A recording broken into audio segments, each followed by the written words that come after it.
আসসালামু আলাইকুম। সত্যেরকণ্ঠ24.com পেজের পক্ষ থেকে স্বাগত জানিয়ে শুরু করছি রংপুর থেকে প্রকাশিত আজকের কিছু সংখ্যক দৈনিক পত্রিকার সংবাদ শিরোনাম। প্রথমে হাতে রয়েছে দৈনিক আমাদের প্রতিদিন।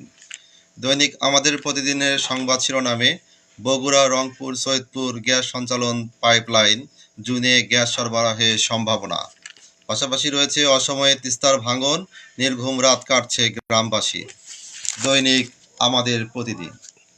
দৈনিক যুগের আলোর সংবাদ শিরোনামে কোনো অজুহাতেই কারো সম্পত্তিতে হামলা না চালানোর আহ্বান প্রধান উপদেষ্টার। পাশাপাশি রয়েছে রিশাদ টর্নেডোতে আবারও বিপিএল চ্যাম্পিয়ন বরিশাল।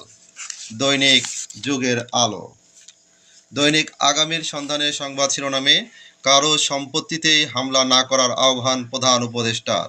পাশাপাশি রয়েছে অসময়ে তিস্তার ভাঙন, নির্ঘুম রাত কাটছে গ্রামবাসীর। দৈনিক আগামীর সন্ধানে।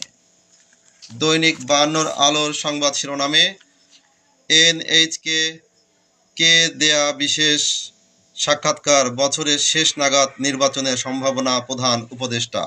পাশাপাশি রয়েছে পীরগঞ্জে বড়বিলায় পানি উন্নয়ন বোর্ডের প্রকল্প বাস্তবায়নের নামে পুকুর চুরি, পাউবোর নির্দেশে ঢালাই কাজ বন্ধ। দৈনিক 52 আলো। দৈনিক সকালের বাণীর সংবাদ শিরোনামে রংপুর বিভাগের খাদ্য গুদামে চালের মজুদ নেমেছে অর্ধেকে।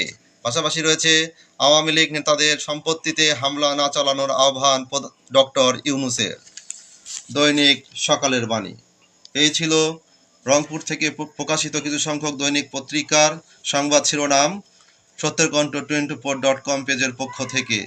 নিয়মিত সংবাদ জানতে চোখ রাখুন সত্যেরকণ্ঠ24.com ও সত্যেরকণ্ঠ24 ইউটিউব চ্যানেলে।